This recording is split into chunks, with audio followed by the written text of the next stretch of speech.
Full Circle by Nike Feme. Chapter 36. Full Circle. Roy arched a brow at Ed's impetuous declaration of affection, struggling to keep his expression under control even as his heart seemed to leap into his throat. Was Ed before the press? He inclined his head inquiringly. Indeed. He must be a lucky man. He is, but then you'd know, wouldn't you? Ed asked amusedly, a wicked glitter in his eyes as he took in Roy's flustered bemusement. Seeing as how you've always been a lucky bastard, Roy Mustang. A fact I seem to recall reminding you of before. Good fishing for compliments. Life is made up of moments, shining pearls strung together on the thread of a life. Each pearl is uniquely perfect, a shimmering encapsulation of a million different things that mattered at the time the pearl was formed. A beginning and an end unto itself. And at the very core of each pearl, a single grain of truth, an impossibly tiny, prickly, sharp-edged package wrapped in an opalescent sheen of memory. He was having one of those moments right now, Roy Mustang thought dazedly, and he was never ever going to let it go. Inwardly, he was exultant, ecstatic, exuberant, wanting to shout his joy at the sure and certain knowledge that Ed loved him from the rooftops. Externally, however, his face was oddly still, the fires ablaze in his dark eyes, the only sign that he had registered what had just been said and was aware of its ramifications. Every nerve in his body quivered, alert to all the players in their little parlor drama. In this moment, he knew events had been set in motion that would bring one act of his life to a close and ring the curtain up on another. Protagonist: Edward Elric, alias Auric, Lieutenant Colonel in the Amestrid military, Full Metal Alchemist, sometime Gatekeeper, loyal older brother, passionate lover, intensely private individual, and hater of the press, had just proclaimed his feelings for the Fuhrer of Amestris publicly before witnesses. Ed's cheeks were flushed becomingly from the champagne and the exertion of dressing down his lover's asshole of a father when his gaze said that he would much rather have been undressing said lover, and just possibly from the burning scrutiny of his lover's eyes raking their way possessively down his body as if checking for any signs of harm before slowly making their way back up to come to reclaim Ed's gaze. The Flame Alchemist came by neither his title nor his reputation lightly, and more than one female onlooker was forced to fan herself against the reflected warmth of his presence, even when secretly wishing to be the object of that scorching regard to be branded by the searing heat of his eyes. And yet the Full Metal Alchemist smiled serenely, his eyes turning to molten gold that glowed with the light of 1,000 suns as he watched the Fuhrer watching him. Winry elbowed herself to the front of the gawky crowd of spectators. Ed, when I said give him a single, I meant, I don't know, burning your eyelashes at him, not proclaiming your relationship with him to the press. Men, have you ever heard of subtlety? This coming from a girl who throws wrenches at people? Ed snorted derisively. He had been careful to check Winry's dress and purse for hidden objects on the pretext of security, so he was quite confident in his physical safety at the moment, and was proven right when Winry merely fumed and punched Ella on the shoulder for lack of anything else to let her temper out on. And anyway, subtlety was never my strong suit. That's the Master Colonel's job. Besides, didn't you tell me that if we loved each other, there was nothing wrong with letting others share in the joy? Maze Hughes beamed smugly at Ed's blithe declaration, determinedly ignoring Gracie's warning nudge to his ribs. Good thing he'd prepared that press release on the Fuhrer's soon-to-be consort prior to this ball. He'd even thought to have copies waiting to be distributed to the press in attendance, and it looked like they were going to be needed. He did so love his job sometimes, and he sighed contentedly as he began to consider what official photographs they were going to need to release along with the statement. Perhaps one with Ed looking up adoringly at Roy, three-quarter face with Roy in profile. Yes, that would work quite nicely, he thought. It would just be too much to hope for an actual kiss. Antagonist: one Maximilian St. Just, Grand Duke of Hofburg, member of the high nobility, last legitimate scion of the House of St. Just, erstwhile unacknowledged father of the new Fuhrer of Amestris. The ravages of time had not been kind to his face, but there was a decayed, faded pride about his shoulders yet that spoke of his lineage, though his aristocratic features were currently twisted into a rictus of disdain as he eyed first the young blonde before him and then his bastard child who so resembled him. Despite the odd smoothness and dark blue-black of his hair and the exotic cant of his eyes, the bloodline of the St. Justs ran true in father and son. It was there for all to see in the shape of their hands and the fine bones that lay beneath the pale skin, in the high cheekbones and intensely dark gazes of midnight blue, and in the innate grace that never left them. Strange that his legitimate heirs had never resembled him in quite as striking a fashion. "You confuse love with your own base desires, boy," sneered the aristocrat, vitriol dripping from his words. "However, I suppose the fault is not wholly your own. No doubt you were led astray by older heads who should have known better, but then breeding will always tell. His mother was no better than a whore, after all." A gasp ran through the crowd at this blatant slight to the new Führer, and Ed's vision abruptly hazed over as a red fog of rage came over him. In his peripheral vision, he could see that Hawkeye and Havoc had appeared out of the crowd and moved to flank Roy at a discreet distance, watching their leader's back, and that Al had gently taken Winry's hand off his arm and was moving to stand by Ed's shoulder, his towering bulk enabling him to look down on St. Just with an uncharacteristic dislike in his gray eyes. The Full Metal Alchemist began to bring his hands together, but forcibly checked himself as Roy's white glove came down gently on his wrist, his lover's grip firm, but somehow reassuring.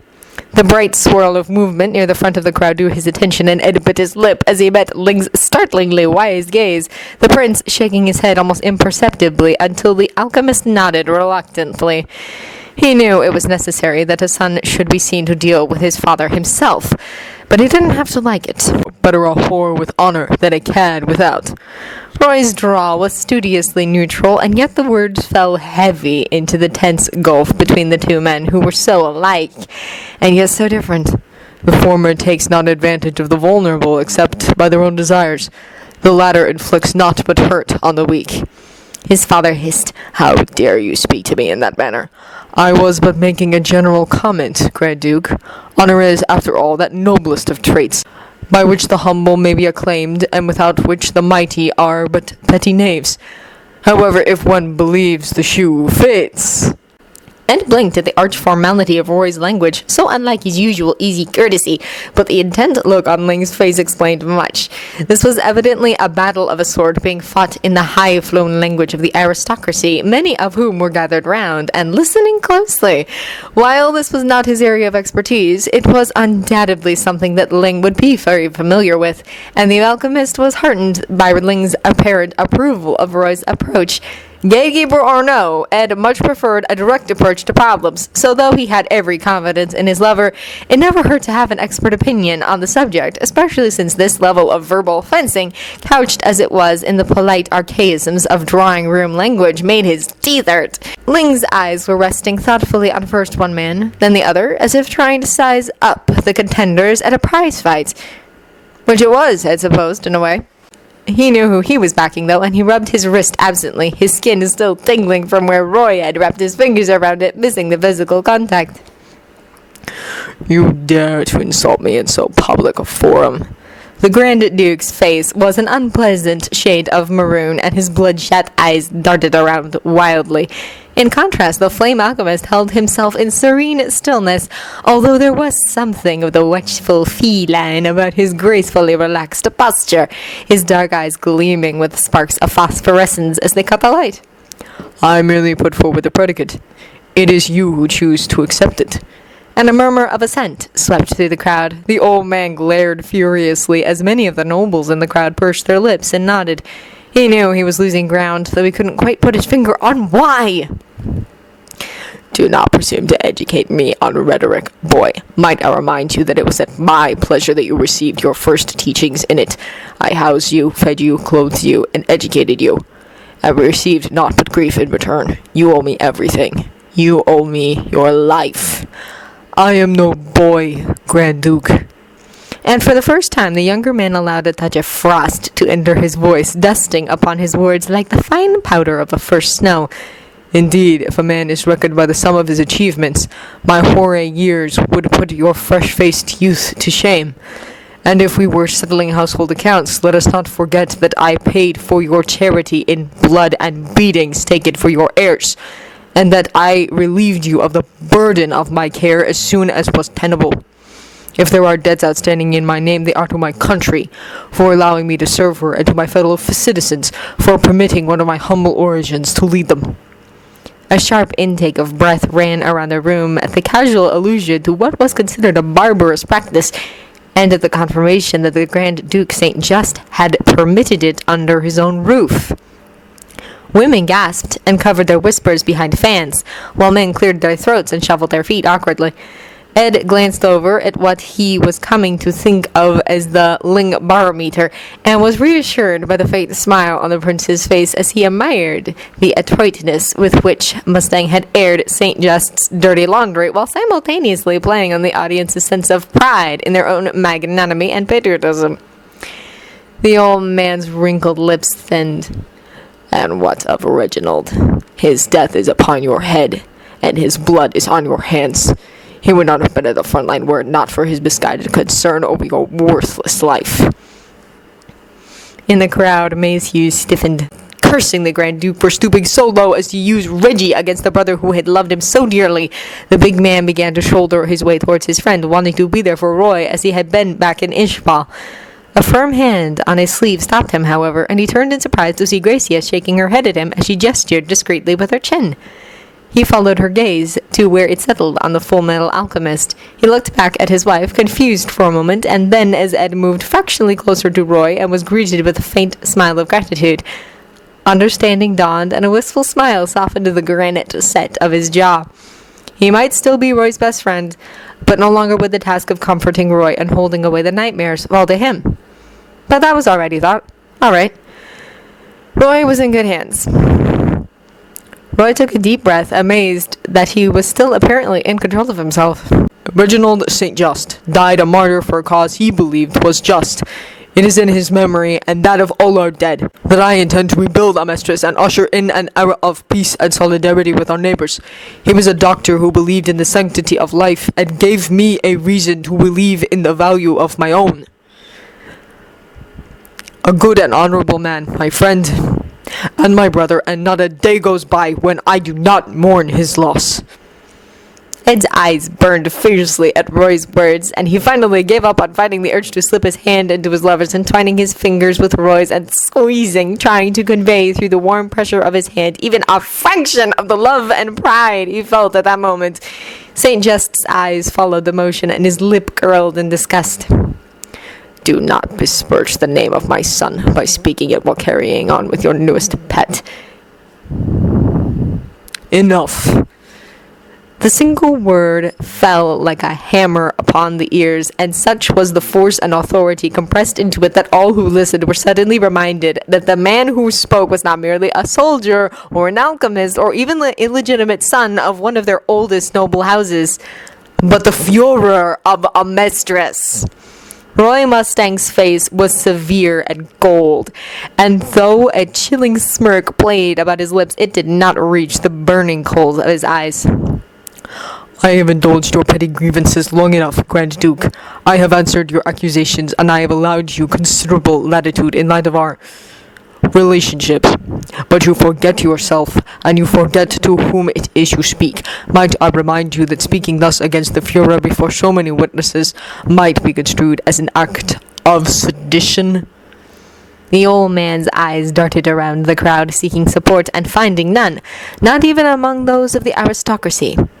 He drew himself up, attempting to gather the tattered shreds of dignity around him. His mouth worked for a moment, but no words came out, and then finally, "I had demanded satisfaction from Colonel Elric before you interrupted. I insist." "You will insist nothing," the Führer said with freezing calm, and the rapt audience recoiled instinctively, for his words were cold and sharp and glittering as shards of cut glass. The candles set around the dome flickered abruptly and then blazed up for a moment, reminding all present that the new Führer of Amestris bore the title of Flame Alchemist for a reason. "You will recant your challenge, or I will be forced to place you in custody. Under the laws of this country, state alchemists are considered valuable assets to be used for the betterment of the state, and deliberately endangering their lives is considered a criminal offense." Ed bit his lip to stop himself from pointing out that it was St. Just who would be in danger in any duel with a Full Metal Alchemist. It just wasn't the right time. Later, however, Baron Hawkeye stepped out of the crowd, putting a hand on the Grand Duke's sleeve. Calm now, Grand Duke. Don't do this to yourself. Leave things be. The Führer's right.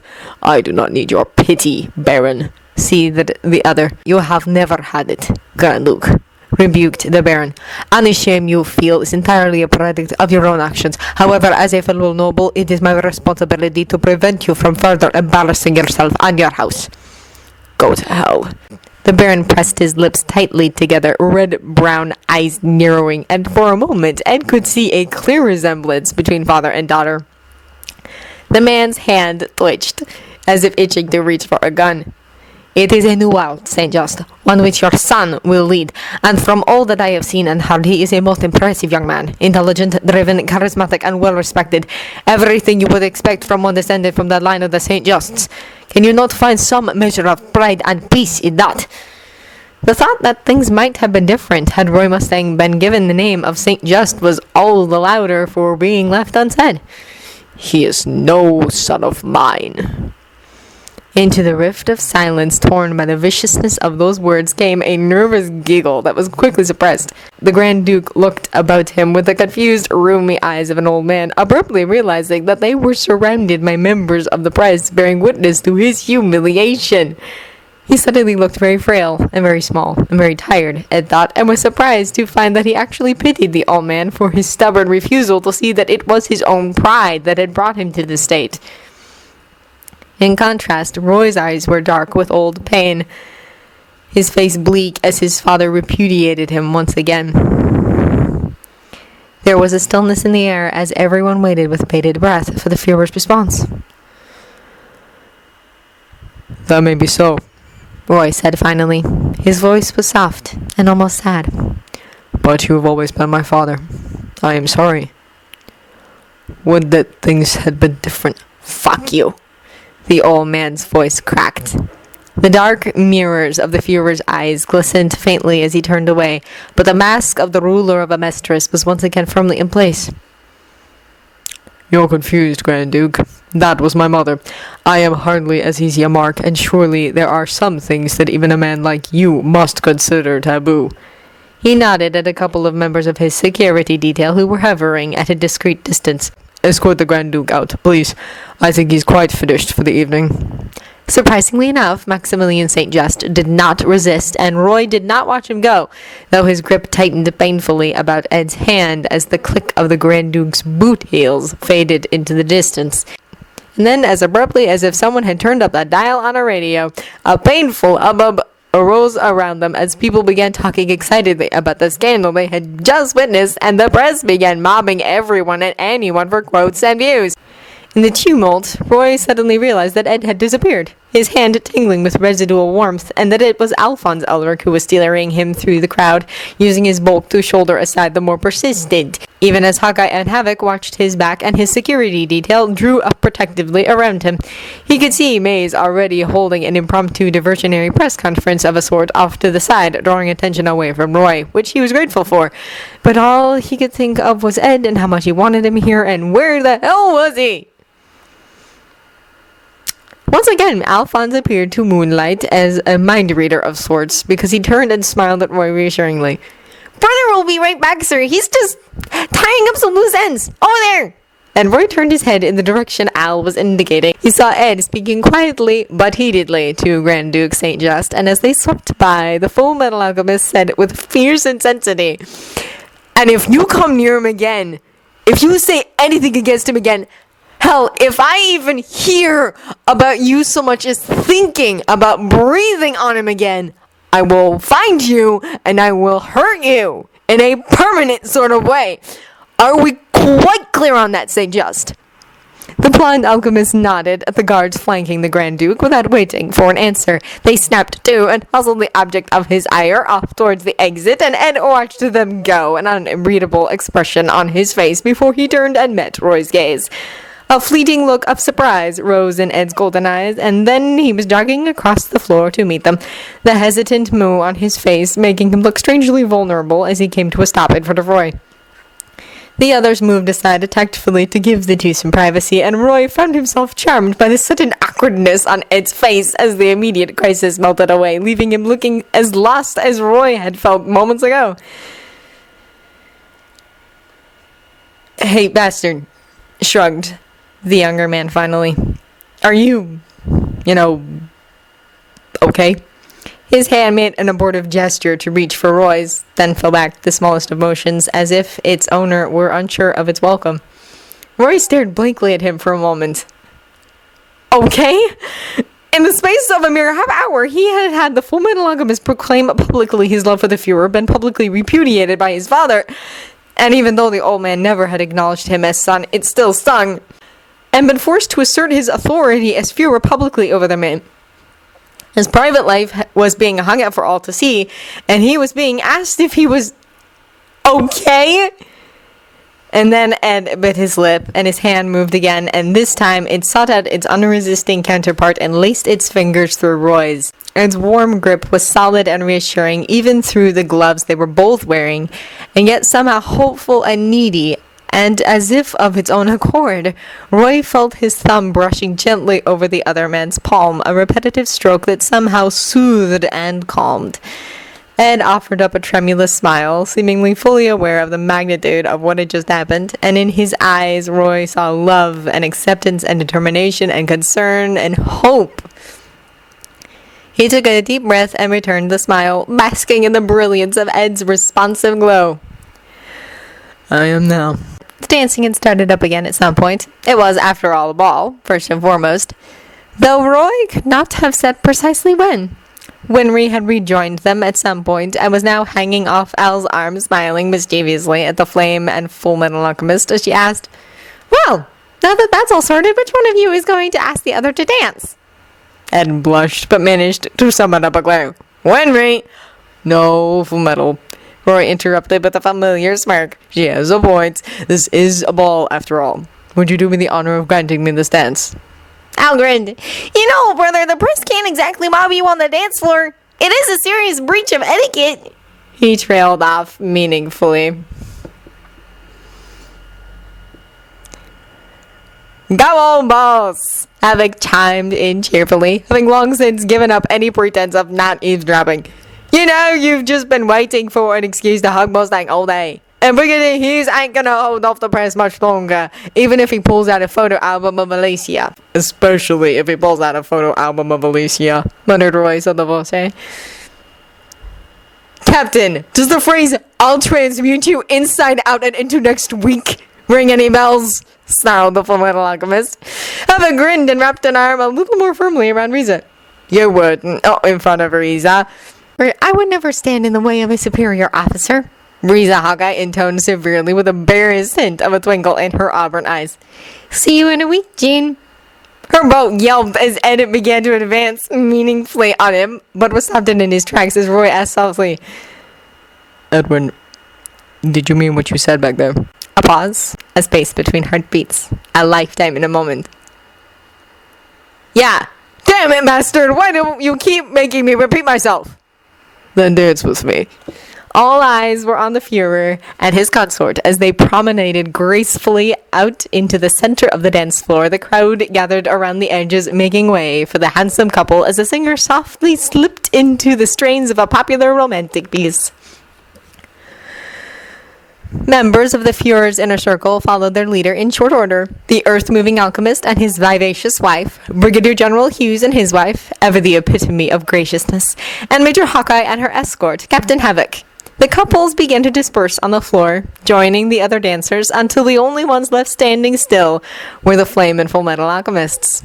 They made an attractive sight as they bowed to each other, one dark and one light, one luminously fair and one glowingly tan, one elegantly restrained, the other expressively lissome. A very small smile curved Roy's lips as he held out his hand, and after the briefest of hesitations, Ed took it and stepped forward into the encircling security of Roy's arms, the duo falling naturally into the rhythm of the music, as if they had been dancing together all their lives. We were strangers, starting out on a journey, never dreaming what we'd have to go through. Now here we are, and I'm suddenly standing at the beginning with you. Quicksilver memories of a full score of years flitted through Ed's mind as he moved easily in the steps of the dance. 2 children rushing in where angels feared to tread. A train journey and a dramatic meeting. Arguments, fights, moments of intimacy beyond words. Finally remembering. Fear at the thought of being rejected. Joy at the realization that what he had wanted had been waiting for him all along. He spun lightly as Roy twirled him. He was allowing Roy to lead, purely for practical reasons, he assured himself. Roy was taller and all. As if reading his mind, Roy looked down through his lashes, a faint look of amusement on his face. Ed arched her brow at him interrogatively, daring him to say something. But his dark-eyed lover merely chuckled softly and shook his head, holding him closer as they circled the perimeter of the floor gracefully. Ed could feel the warmth of Roy's hand on his waist, skillfully guiding him through the steps of the dance, just as he had guided Ed throughout his quest for the Philosopher's Stone. And he laughed ruefully to himself at the metaphor. A good dancer could compensate for the shortcomings of his partner, and Roy was very good. He would have had to be, given the number of messes he had had to clean up on Ed's behalf. It has certainly been a journey of unforeseen trials and tribulations, including a sort of death and transfiguration, but in the end... Hey, Roy? The older man looked faintly surprised at Ed's use of his name. Yes, Edward? Came the response, and Ed had to fight to keep from grinning foolishly at the way his first name rolled off Roy's tongue, soft as cream, languid as a summer breeze, simultaneously mocking and affectionate. Roy's scent seemed to be all about him, intoxicating in its nearness, and the urge to give in and snuggle into Roy's shirt front was overwhelming. But he had to know first. If you had to do it all over again, everything, starting with that night in Risen Bowl, would you? Was it worth it? Am I worth it? And with an immediacy of understanding that thrilled Ed's heart that no one else but Al had ever been able to give him, Roy leaned forward and murmured, only for him to hear, so close that Ed could feel his warm breath ghosting past his ear. In a heartbeat. As long as it would bring you back to me. Yes. And yes.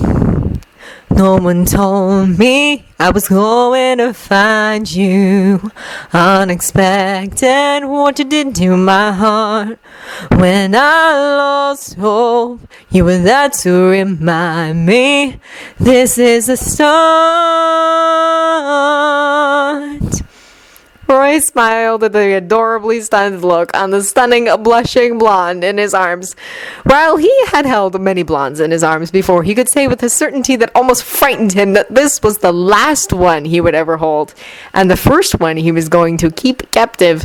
It seemed only fair, after all, since the young man before him had held his heart captive for the past 4 years, and would, the fates willing, continue to hold it for many more. When he had trudged along that muddy dirt road in Risible 8 years ago, he had not expected to find children at the end of it. The letter he had received had been surprisingly adult, although the childish scrawl in which it had been written should have told him something. But in his eagerness to find news of his old tutor, he had overlooked that and set out almost immediately.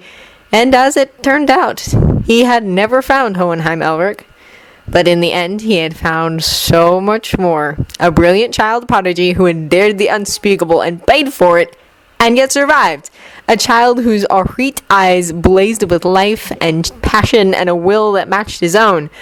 Moved by this, he had offered his help, and it had been accepted. A judicious skepticism had turned to an almost paternal pride, which had turned into admiration. And then one day Roy Mustang had realized that admiration had become something more on his part. He had hidden that secret away, knowing that it was not for the world or its object to share. But fate had had a different idea. And now, here they were. He drew Ed to him and rested his cheek lightly upon that golden head as they swayed slowly to the music and reveled in the knowledge that Ed permitted him and no other to do so. Actually, he was pretty sure that if anyone else tried to do that to the Full Metal Alchemist, they would receive a black eye, split lip, and multiple contusions for their trouble. This is nice, Ed sighed softly.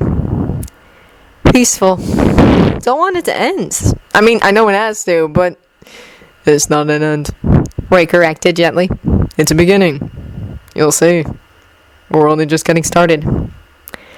We were strangers on a crazy adventure, never dreaming how our dreams would come true. Now here we stand, unafraid of the future, at the beginning with you. Ed lifted his head and looked about him. Riza and Jean were holding each other close, lost in their own little world. Gracia had just thrown her head back and laughed merrily at something Mace had whispered to her, the big man's eyes adoring as he gazed upon his wife.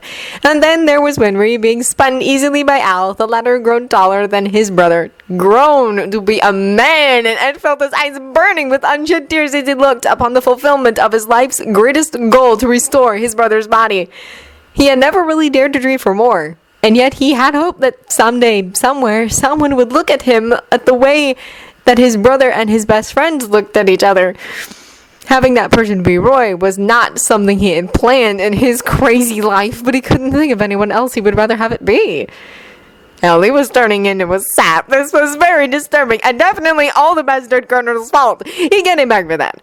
But it could wait until tomorrow, and Ed laid his head back against Roy's shoulder and sighed contentedly. I knew there was somebody somewhere, like me alone in the dark. Now I know my dream will live on. I've been waiting so long, nothing's gonna tear us apart.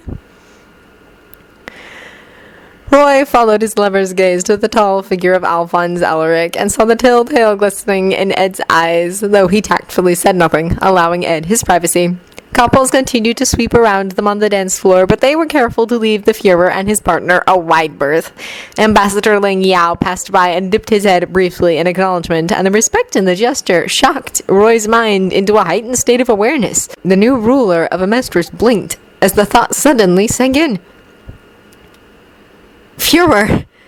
He, Roy Mustang, was now Führer. He had finally discharged the oath he had taken all those years ago amidst ash and flame on a battlefield in Ishval as he watched the casket holding his brother's body readied for transport. The vow that no other man should have to know the pain of losing his brother at the foolish vagaries of an uncaring ruler. And he felt his knees go weak at the realization as hot tears prickled behind his lids. He blinked them away furiously as he lifted his chin determinedly and stared off into the distance, not wanting anyone to see him in his moment of weakness. But then his eyes fell on a dark-haired man a little ways away, his face indistinct through the shimmering haze of his vision. Yet he knew that face, that smile, that shy tilt of the head, and he smiled back through his tears, his lips moving silently. For you, Reggie. And now I can finally let go of you, my brother, because I'm no longer alone.